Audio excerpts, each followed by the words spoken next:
Family secrets claw their way out of the ground eventually. My son James thought he'd buried ours forever. He handed me an Ancestry kit as a birthday joke, smirking, "See if you're actually someone interesting." He never imagined the Dina would reveal a brother I never knew I had, and that James had been hiding letters from that brother for 40 years to protect his inheritance.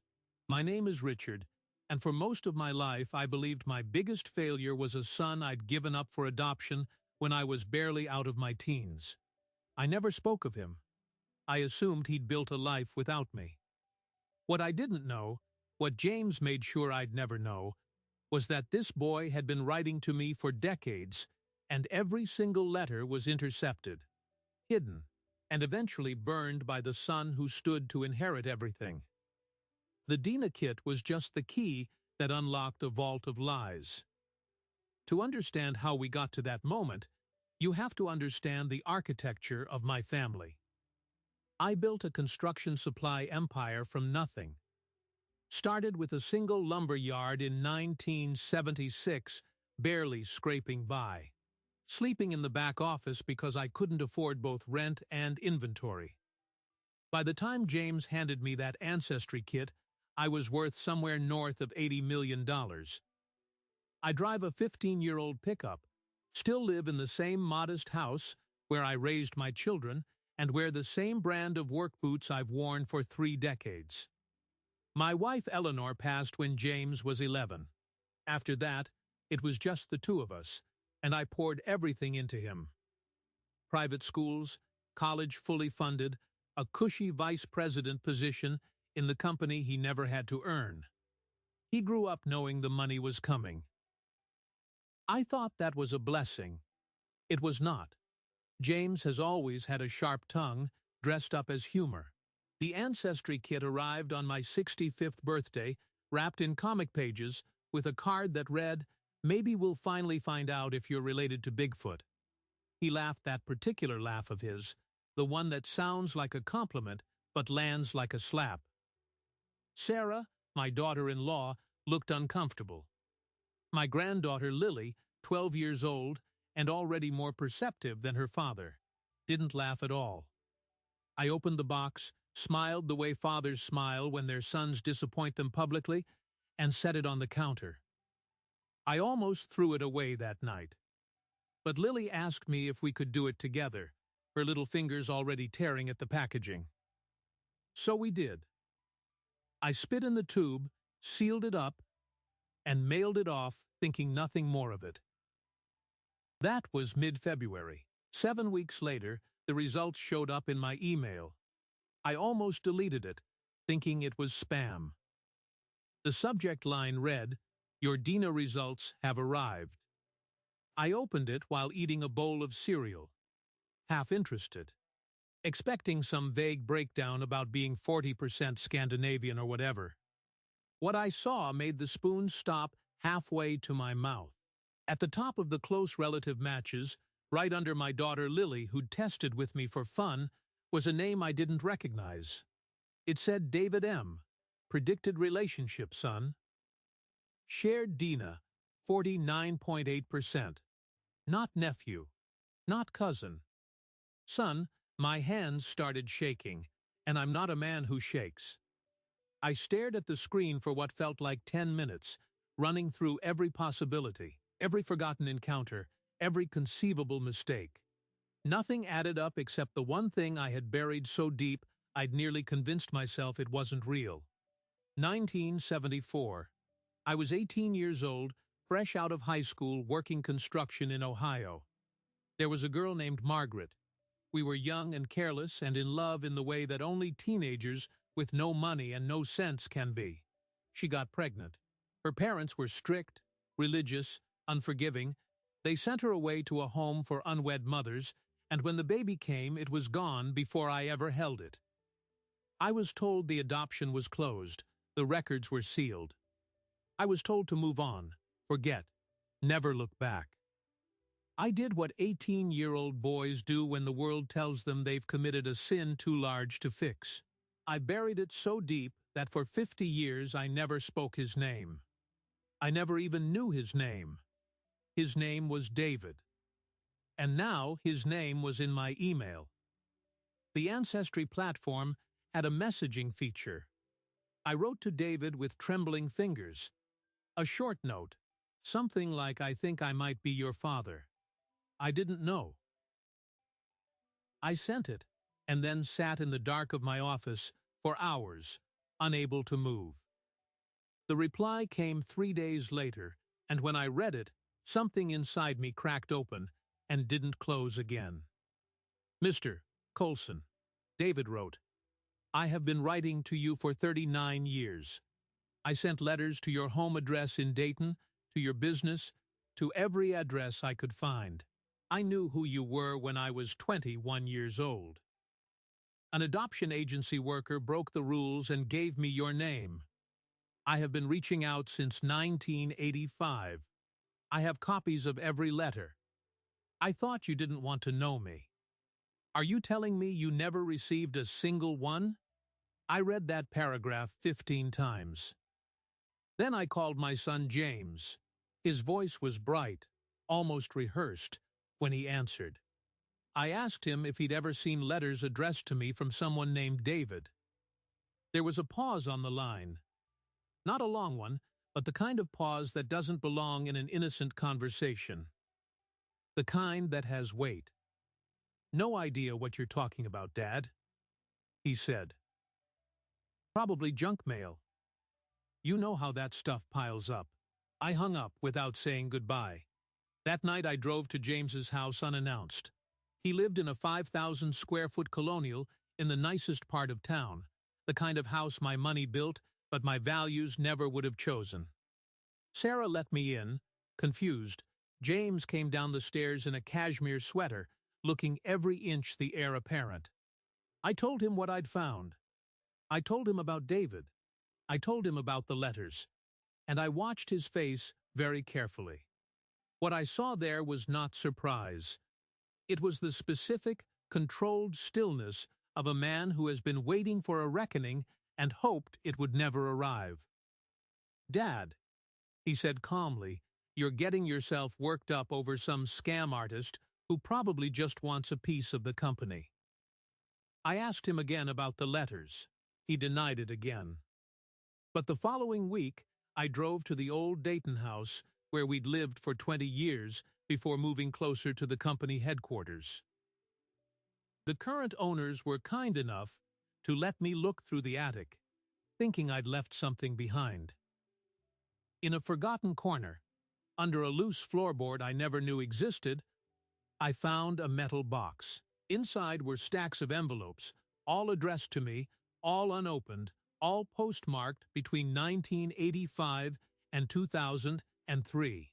Letters from David, dozens of them. And mixed in with them were notes in my son James's handwriting.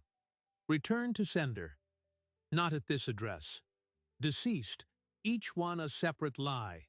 A separate hammer blow to a door that should have swung open 40 years ago." My son hadn't just hidden these letters. He had actively, methodically, for decades, ensured that a boy looking for his father would find only a wall built by his own half-brother. I sat on that dusty attic floor, holding 40 years of stolen time in my hands, and I knew that everything I thought I knew about my family was about to collapse. I didn't leave that attic for nearly 2 hours. I sat cross-legged on the dusty floorboards, the metal box open in my lap, sorting through every envelope by the light of a single bare bulb. The postmark spanned 18 years. The earliest was dated March 12, 1985, addressed to our Dayton home. David would have been 21 years old, barely an adult, probably just learning his own truth. The letter inside was handwritten on lined paper, the script careful and earnest. "Dear Mr. Colson," it began. "I don't know how to write this letter. I was adopted as an infant. A worker at the agency told me you might be my biological father. I'm not looking for money. I just want to know who I am. If you're willing to talk, I would be grateful. Across the envelope, in James's unmistakable teenage scrawl, was written, "Return to sender." No such person at this address. James would have been 14 years old when he wrote that. 14. That detail hit me like a physical blow. A child intercepting letters, lying to the postal service, carefully curating a false reality inside our own home. I pulled out another envelope, postmarked 1987. David had written again, this time more urgently. He'd found a phone number for my company and left messages that were never returned. He'd driven through Dayton once, hoping to meet me, but James had apparently answered the door and told him I'd moved away with no forwarding address. I had never moved. That was the house I still owned. The lies were braided together with such casual cruelty that I felt physically ill. I kept reading. 1990. David had gotten married. He wrote to share the news, to invite me to the wedding, to say he hoped I might walk him down the aisle if I was willing. James's note on that envelope read, "Deceased. Stop writing." 1993. David had a daughter, my granddaughter, a little girl named Emma. He sent a photo. James had torn it in half and stuffed it back into the envelope with a note that simply said, "No. 1998. David's wife had died suddenly. He was raising Emma alone. The letter was raw with grief, a man reaching into the dark for a father who he believed had rejected him every single time. James had filed that one under "not at this address." By 2003, David had stopped writing. The final letter was short. "I've tried for 18 years. If you ever want to find me, you know how. I won't bother you again." That one James had simply left unopened, as if it wasn't even worth the effort of a lie. I catalogued 47 letters, 47 attempts by a son I never knew to find me. Every single one intercepted and weaponized by the son I raised. The scale of it was breathtaking. A 4-decade campaign of emotional sabotage that required constant vigilance, constant deception, constant cruelty. James hadn't stumbled into this. He'd maintained it with the discipline of a professional. And when I traced the timeline against his own life, a pattern emerged that made my blood run cold. The most aggressive interceptions, the deceased notes, the torn photographs, the outright cruelty, coincided with key moments in my estate planning. In 1989, I'd written my first real will, naming James as sole heir to the company. In 1997, I'd established the trust that would eventually make him a multimillionaire. In 2001, I'd transferred the first major shares to his name. James wasn't just protecting his inheritance in some abstract sense. He was actively monitoring the threat, calculating the cost, and ensuring that no other claimant could ever appear on my doorstep. But there was something else in that box. Something I haven't told you yet, because it's the part that changed everything. Mixed in with David's letters were documents I didn't recognize. Bank statements from accounts I'd never opened. Property records for a lake house in Michigan I'd never purchased. And a copy of a trust agreement dated 1986, establishing a discretionary trust in the name of one David Michael Callahan, the beneficiary listed as my unknown son. The trust had been funded with $50,000 and was structured to pay out upon my death. The trustee was James. He hadn't just hidden David's existence. He'd quietly acknowledged it, legally, in a document that would have given David a piece of my estate if I died without a will. But I had a will, and James was its executor. The trust existed in parallel, a contingency plan, a legal mechanism designed to do nothing unless some other condition triggered it. I didn't understand it fully, but I knew enough about corporate structures to recognize a hedge when I saw one. My son had built a financial fortress around his position, and David was locked on the outside with a key that would never turn. I packed the letters back into the metal box, closed the lid, and walked down the attic stairs with the weight of 40 years pressing against my chest. I drove home in silence, the box on the passenger seat like a third presence in the truck. That night I didn't sleep. I sat in my study, the box open on my desk, and I composed a letter to David. A real one, handwritten, like he'd once written to me. I told him I'd never received his letters until now. I told him I was sorry for every year I'd lost. I told him I wanted to meet him, if he was still willing, if the door wasn't closed forever.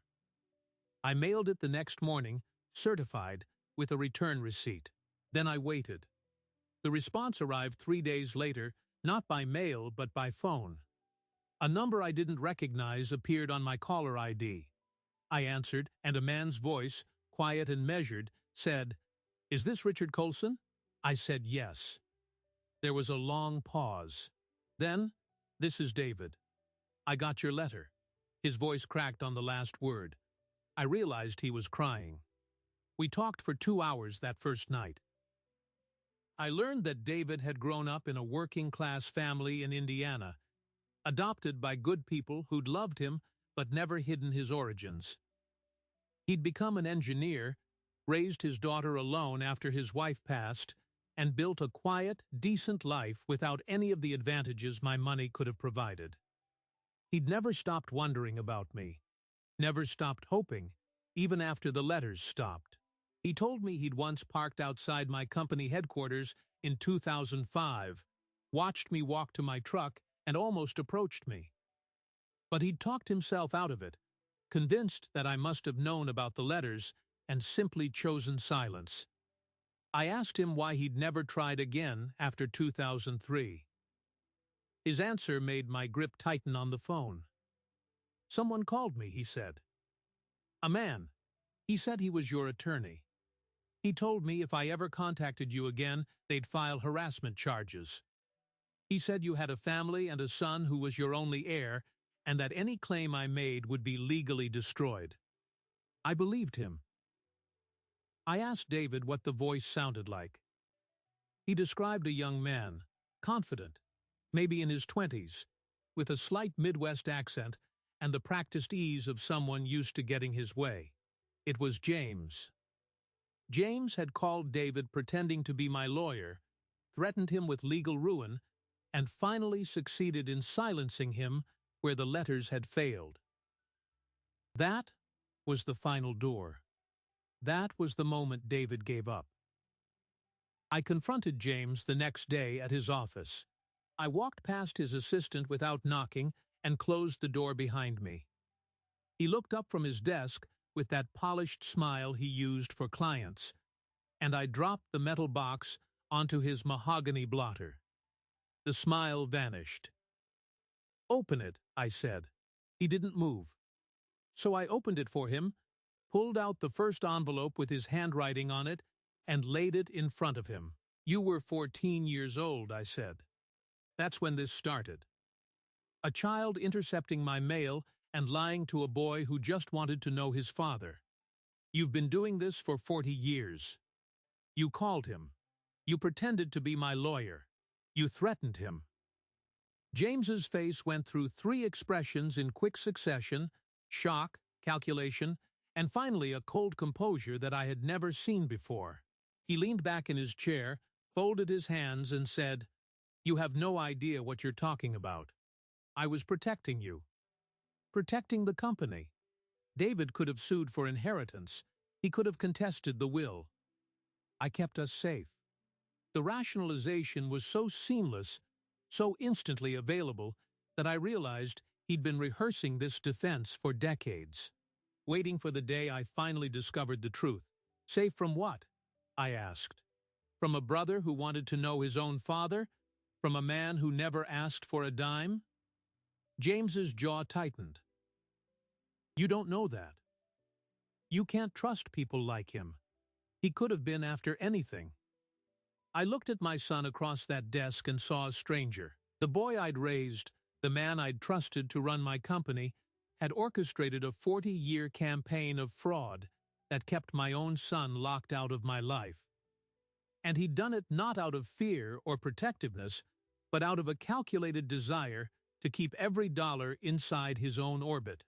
The will, the trust, the shares, every financial decision I'd made since 1989 had been shaped by the absence of a son I didn't know existed. If David had been in my life, I would have provided for him. I would have split the inheritance. James knew that. So James made sure David never existed in my world. I stood up, placed both hands on his desk, and leaned close enough to see the small muscle twitching beneath his eye. You are going to step down from the company. Today, you will relinquish your shares, your positions, your access to any and all family assets. In exchange, I will not report you to the police for mail fraud, identity theft, and impersonating an attorney. James stared at me, unblinking. You'd destroy your own son over some stranger? He said. David is my son, I replied, and what you did to him, to both of us, is unforgivable. I turned and walked out of the office. By the time I reached the parking lot, my phone was vibrating with calls from board members, from Sarah, from Lily. But the only call I wanted to make was to David.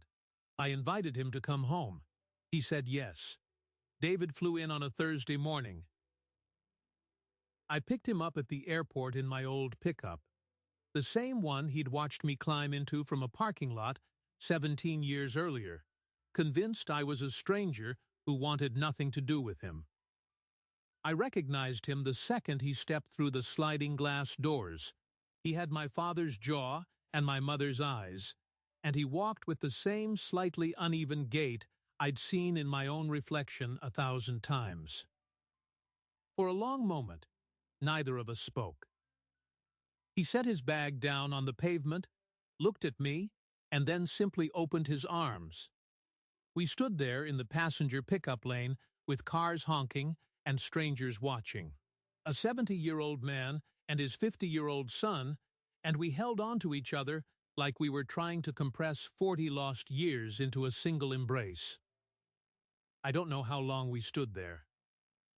Long enough for a security guard to politely ask us to move the truck. Back at the house, we sat at the kitchen table where Lily and I had opened that Ancestry kit just a few months prior. David had brought a photo album. Inside were pictures of his life, graduations, his wedding, his daughter Emma as a baby, Emma learning to ride a bike, Emma at her own high school graduation. There she was, my granddaughter, a young woman now, with dark hair and a clever smile that reminded me sharply of Eleanor. I had missed the entire thing. Every birthday, every lost tooth, every report card, all of it stolen by my own son's hands. David told me about his adoptive parents, Martha and Bill, who had passed just a few years apart. They had been good to him, he said, but they had also been honest. He was adopted, his birth mother had given him up under pressure, his birth father was a young man she'd loved but could not keep. So, David had grown up knowing I existed, knowing he had a father somewhere out there, and as soon as he was old enough, he had tried to find me. When the letters came back unopened, when the phone calls went unanswered, when the stranger claiming to be my lawyer threatened him, he concluded the one thing any reasonable person would conclude: I didn't want him. I showed David the metal box. He stared at it for a full minute without speaking, then opened it and began to pull out the letters one by one. His hands, steady as an engineer's, trembled badly on the third envelope. He recognized his own handwriting. He saw James's eviscerating notes across the front. Deceased, returned to sender. No such person. He read the letter he'd sent after his wife died. A letter I now knew he'd written in the worst grief of his life, hoping a father he'd never met might offer some comfort, and saw that James had sealed it back into its envelope with a single word: resolved. David set the letter down, stood up, and walked to the window. His shoulders shook. I didn't go to him. You don't interrupt a man who is grieving something that was taken from him before he even knew it was gone. When he finally turned back, his face was dry but set. "I want to meet him," he said quietly. "Your son." I want to look him in the eye.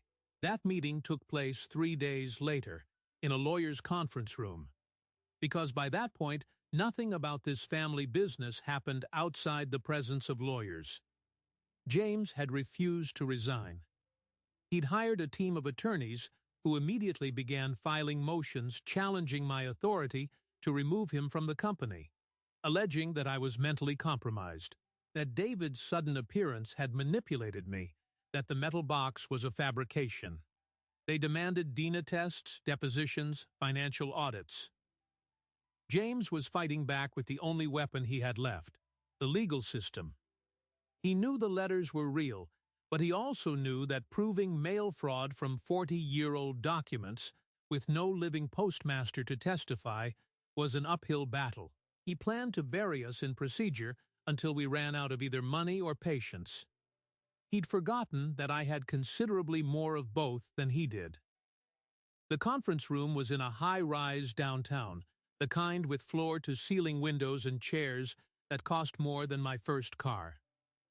James walked in last, wearing an $8,000 suit and an expression of wounded dignity. He'd brought his own attorney, a sharp-eyed woman in a slate-gray blazer, who immediately began taking notes on a yellow legal pad. Sarah was not with him. Lily, I later learned, had refused to see her father, telling her mother she wouldn't share a roof with a man who could do what James had done. James seated himself opposite David without making eye contact. David, who had worn a simple button-down shirt and no pretense, watched him with an expression I couldn't quite read, neither anger nor pity, but something more unsettling, something like patience. I spoke first. "James, this is David Callahan, your half-brother, the one you spent 40 years erasing." James tilted his head slightly. "I don't know this man," he said. "I've never met him in my life." He said it smoothly, as if that were the whole truth, as if a lifetime of intercepted mail and falsified documents could be reduced to a polite denial. Then David did something I had not expected. He pulled a thin manila folder from his bag, opened it, and slid a single piece of paper across the table. It was a copy of a trust document, the same one I had found in the metal box, the discretionary trust established in 1986, with James as trustee. "You may not have met me," David said calmly, "but you clearly knew my name, my birth date, and enough about my adoption to establish this trust. It lists me as a contingent beneficiary. Did your lawyer draft this without your knowledge?" James's attorney glanced at the page. Her pen paused. She looked at James, who had gone very still. I watched his composure crack just slightly, a hairline fracture along the edge of his practiced calm. "That trust," David continued, "was structured to pay out only if your father died intestate, meaning without a will. But your father had a will. You made sure of that. You told him what to write, didn't you? You maneuvered yourself into sole heir, and then you built this legal safety net in case I ever showed up with a claim. A trust that acknowledged my existence quietly, so you could control what I got, which was nothing. You didn't just hide me, you hedged me." James's attorney set down her pen. "I need to confer with my client," she said. David ignored her. "And here's the part you didn't know," he said. "That trust was never properly dissolved. It's still on the books.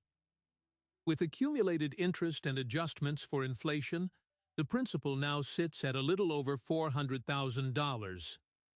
And since your father has now disinherited you and removed you as trustee, The trust's administration falls to a new appointee. Me, the room went absolutely silent. I had not known this. I looked at the document again, and suddenly the labyrinth my son had built made a terrible kind of sense. James hadn't merely hidden David, he had created a financial instrument that acknowledged David's legal connection to the family while guaranteeing David would never receive a penny. It was a trapdoor in the estate, a failsafe that allowed James to point to the trust and say, "See, I provided for him," while ensuring the conditions for payout would never be met. It was brilliant. It was monstrous. And it was now collapsing on top of him. James's attorney asked for a 15-minute recess. We waited in the hallway.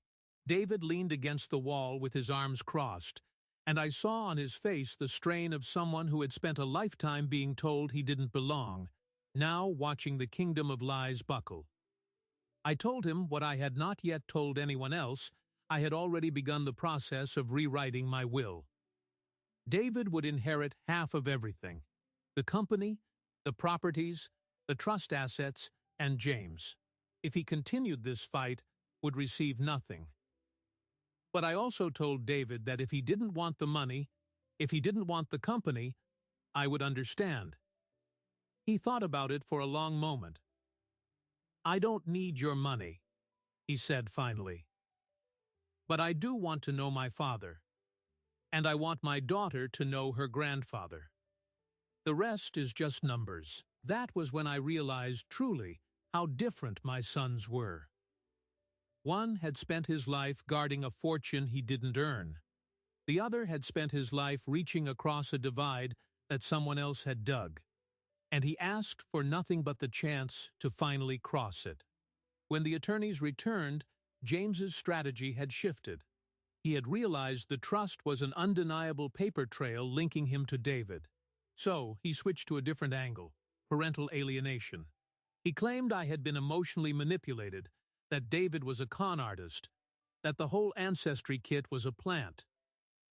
His attorney argued that any changes to my estate would be contested under undue influence. James, sitting there with his arms folded, looked at me and said, "You're going to drag this family through court for a stranger who showed up 5 minutes ago. Think about what that does to Lily." I looked back at the man I had raised, the boy who'd once fallen asleep on my chest watching baseball, the teenager I'd taught to drive in the parking lot of the lumber yard, and I felt a grief so bottomless I could barely breathe. But I also felt resolve. "You did this to Lily," I said. "You built her inheritance on a crime. You made her mother unknowingly complicit. Every day you didn't tell the truth was a day you chose yourself over everyone who trusted you. I am not dragging this family through court. You are, because I'll be there, in every hearing, with every letter, every envelope, every note in your handwriting. And juries don't love an heir who erased a brother to hog the pot." James's face lost its composure entirely. The polished mask slipped, and underneath was pure, panicked fury. He turned to his attorney, whispered something, and then stood. "This isn't over," he said. He walked out. I never saw him again outside a courtroom after that moment. What happened in the months that followed was a slow, grinding legal process that peeled back layer after layer of James's deceptions. We discovered that the trust wasn't the only financial mechanism he'd built. He had also quietly purchased a life insurance policy in my name, with himself as sole beneficiary, taken out a second mortgage on his house using company assets as collateral. And, most damning of all, he had been diverting small percentages of company profits into an offshore account for nearly a decade, preparing for a day when he might need to flee. That last discovery is what finally ended the legal fight. When my corporate attorneys presented the embezzlement evidence to James's defense team, his lawyer issued a statement that he would accept disinheritance and resign all positions in exchange for us not pursuing criminal charges. We agreed. Some part of me still couldn't imagine my son in a prison cell, even after everything. David and Emma moved to my hometown that spring. Emma, it turned out, was an architect with a quiet intelligence and her mother's laugh, exactly the way Eleanor had laughed. She called me Grandpa, and the first time she did, I had to leave the room because my eyes wouldn't stop running. Lily and Emma met at a barbecue in my backyard, and after an hour of cautious politeness, they were laughing and sharing phone numbers and discovering they both loved terrible reality television. They became sisters in the way that only two young women who recognized each other's goodness could. Sarah, too, eventually came back into our lives. She divorced James quietly and without fanfare, and I made sure she and Lily were protected financially no matter what my son had done. I told her once that she was always family, no matter the signature on a marriage certificate. She cried. So did I. The metal box still sits on my desk. I haven't opened it again since that first night, but I don't need to. Its weight is a constant reminder of what was taken and what was returned. I learned that ancestry isn't just bloodlines, it's the stories we tell about where we come from, and the stories we refuse to let be told. James silenced one of those stories for 4 decades, but he couldn't erase it. He built a fortress of mail fraud, fake trusts, and offshore accounts to keep a single truth locked outside the gates: that I had another son, that I would have loved him, that he would have had a place at my table, and in the end, a $30 Dina kit and a little girl's curiosity brought that fortress down faster than any lawyer, any lawsuit, any weapon I could have ever wielded. If I've learned one thing from all of this, it's that secrets are just debts with deferred interest. They come due eventually, and the longer you wait, the more they cost. James paid with everything. David and I, after 40 years in the red, are finally even. The legal settlement was signed on a rain-soaked Tuesday in October, and James walked out of the attorney's office without a single dollar of the fortune he'd schemed his entire life to protect. He resigned all positions, surrendered his shares, and agreed, in writing, never to contact me, David, or any member of the family again. In exchange, we did not forward the embezzlement evidence to the district attorney. His attorney called it a mutual release. I called it mercy I wasn't entirely sure he deserved. The day the papers were finalized, I stood at my office window watching him cross the parking lot. He didn't look back. I didn't wave. Some part of me expected to feel triumph or vindication, but standing there with the signed affidavit in my hand, I felt only a quiet, hollow sadness, the kind that settles into a room after a storm has passed and you're left surveying the damage. The company needed stability, and quickly. I returned as interim CEO while a succession plan was drafted. David, an engineer by trade, had no interest in running a construction supply empire, but he did agree to join the board in an advisory capacity. His background in logistics and systems optimization turned out to be exactly what we needed to modernize our distribution network. The same network James had been quietly bleeding for years. Within 6 months, David had identified and closed the offshore accounts, streamlined supplier contracts, and saved the company nearly $2.3 million annually. The board, initially wary of a stranger with a contested claim, now viewed him as the most valuable hire we'd never made. He didn't seek the spotlight. He just worked, methodically and honestly, the way he'd done everything else in his life. It was, I realized, the first time in 4 decades that a son of mine had earned his seat at the table rather than inherited it. Lily and Emma became the bridge that connected 2 halves of a broken family. They were only a few years apart in age and, as it happened, shared a passion for sustainable architecture. That summer, they launched a small design firm together, funded modestly from their own savings, and a small grant I insisted on providing. I watched them sketch blueprints on my kitchen table, arguing about load-bearing walls and energy efficiency, and I thought of Eleanor, who had always wanted to design our forever home but never got the chance. Some family traits skip a generation, then reappear when you least expect them. Sarah, too, began to heal. She asked for my forgiveness, as if she had anything to be forgiven for. I told her the same thing I told David. The guilty parties don't always know they're guilty, and the innocent ones often carry the weight anyway. She didn't need absolution from me. She needed to believe she was still worthy of love after unknowingly sharing a bed with a man who had built his life on theft. She was. She always had been. One evening in late November, nearly a year after that first Dinah match lit the fuse, David and I sat on my back porch in the crisp autumn air. Emma was inside with Lily, laughing over some video on a phone. I asked David something I'd been holding in my chest for months. How did he keep going after 18 years of silence? After 47 letters went unanswered? After a stranger on the phone told him he'd be legally destroyed if he ever reached out again? David took a long sip of his coffee and stared at the tree line. Emma, he said finally. After her mother died, I had to decide what kind of man I wanted to be for her.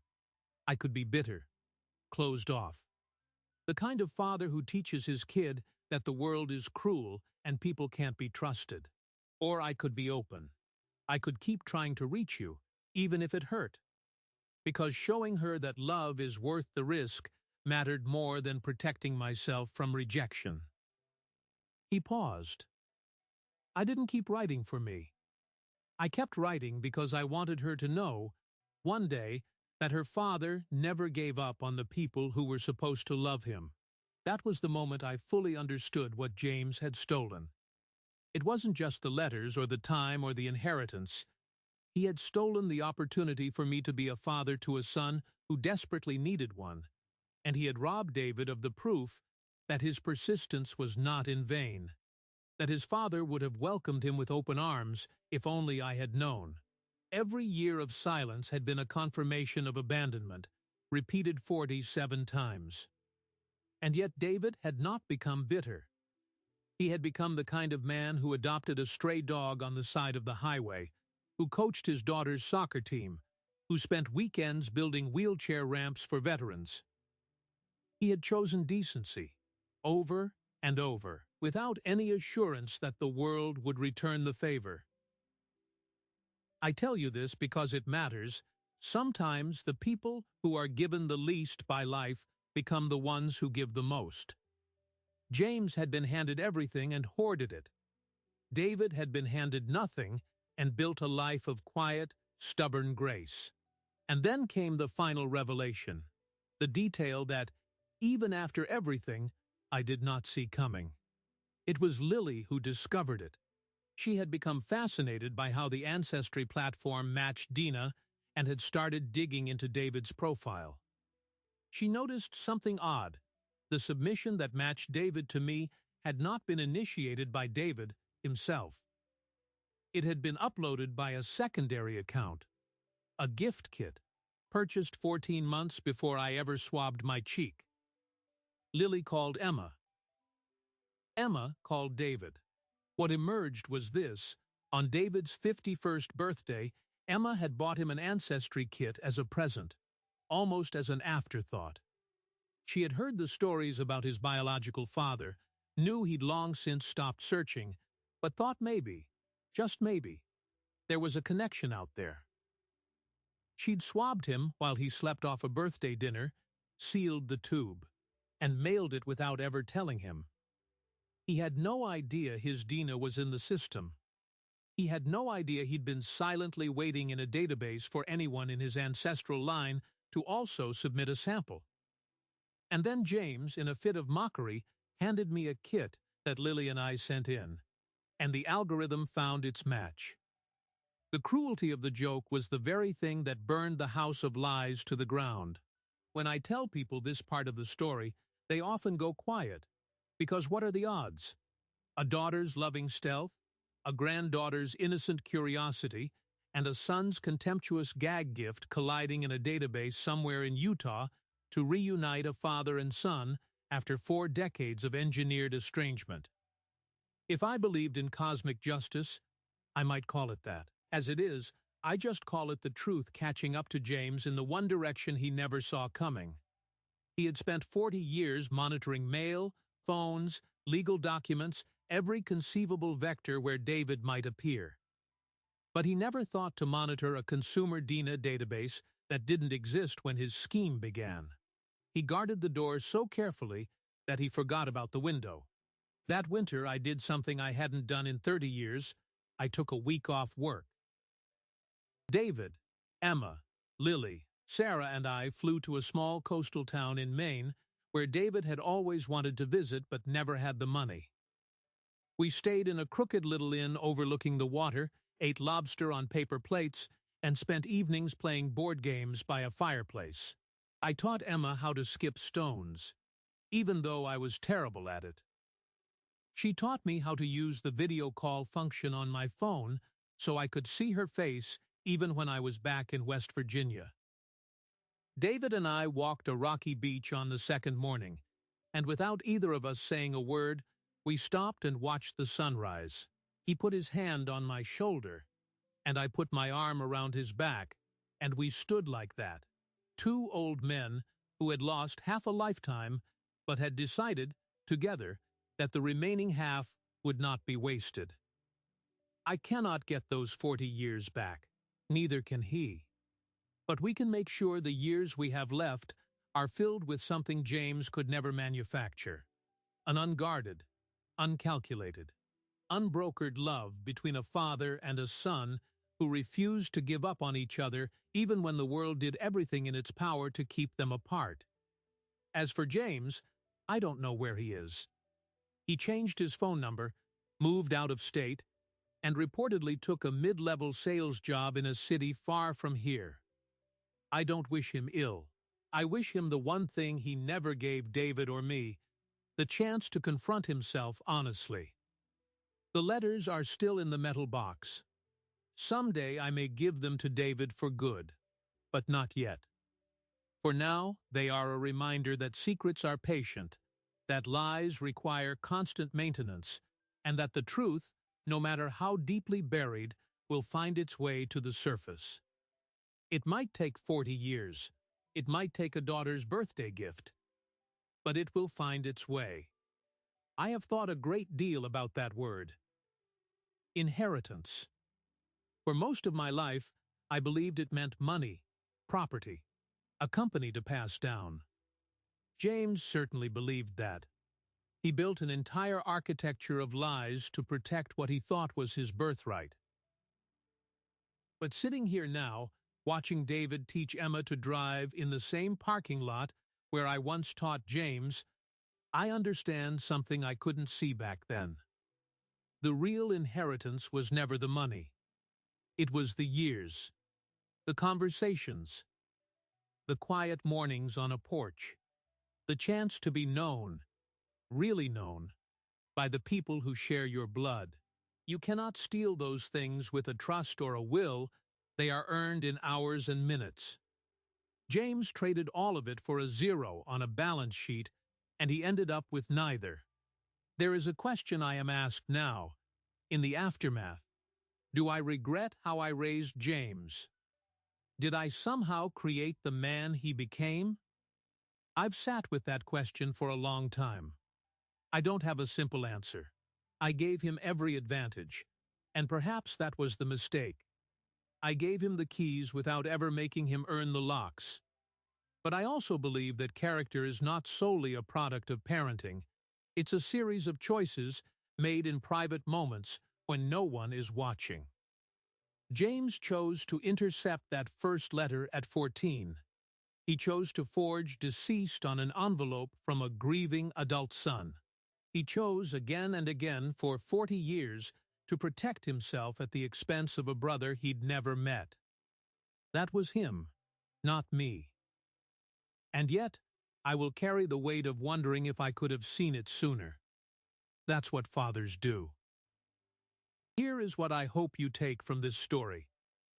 The people you love are not always who you think they are, and the ones you never knew existed might be carrying a door you didn't know you left open.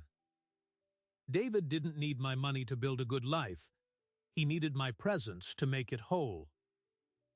If there is someone you've lost, some connection severed by time or circumstance, or the quiet sabotage of others, maybe it's worth reaching out one more time. Write the letter. Make the call. Take the test. The worst that can happen is silence, and you've survived that before. But the best that can happen is a life stitched back together, a granddaughter's laugh you almost missed, a son's hand on your shoulder at sunrise. If you've been listening and this story meant something to you, do us the small favor of hitting that like button and subscribing.